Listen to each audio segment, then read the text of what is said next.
Girl ഫ്രണ്ടും boy ഫ്രണ്ടും ഒക്കെ ഒഴിവാക്കുക, വഴിവിട്ട ജീവിതങ്ങളിൽ നിന്ന് തലയൂരുക, ലൈനും അറ്റാച്ച്മെന്റും ഖണ്ഡിച്ചു കളയുക,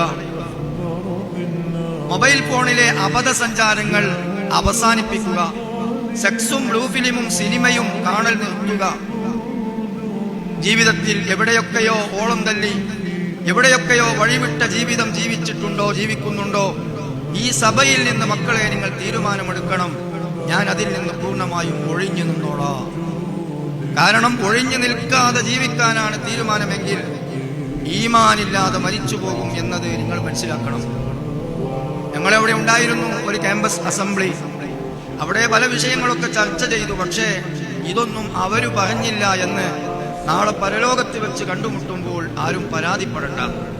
നമ്മളൊക്കെ മനസ്സിലാക്കിയതിന്റെ ഒരുപാട് അപ്പുറത്താണ് കാര്യം. നമ്മളൊക്കെ ചിന്തിച്ചതിന്റെ ഒരുപാട് അപ്പുറത്താണ് കാര്യം. നമ്മൾ വിചാരിച്ചത് 5ാം തരം വരെ മദ്രസിൽ പോവുകയും ഇടയ്ക്കൊക്കെ ഒന്ന് നിസ്കരിക്കുകയും പിന്നെ എന്തൊക്കെ ആയാലും നമ്മൾ വള്ളിക്കാട്ടിക്കന്നല്ലേ ഏതായാലും കൊണ്ടേ വെക്കുക, അഥവാ ശിക്ഷ ഉണ്ടെങ്കിലും കഴിഞ്ഞാൽ കയറുമല്ലോ, അവസാനം സ്വർഗത്ത് പോകാലോ എന്ന് മിനിമം മനസ്സിലാക്കി വെച്ചവരാണ് വലിയ ഒരു സമൂഹം. പക്ഷെ അപകടം വളരെ വലുതാണ്.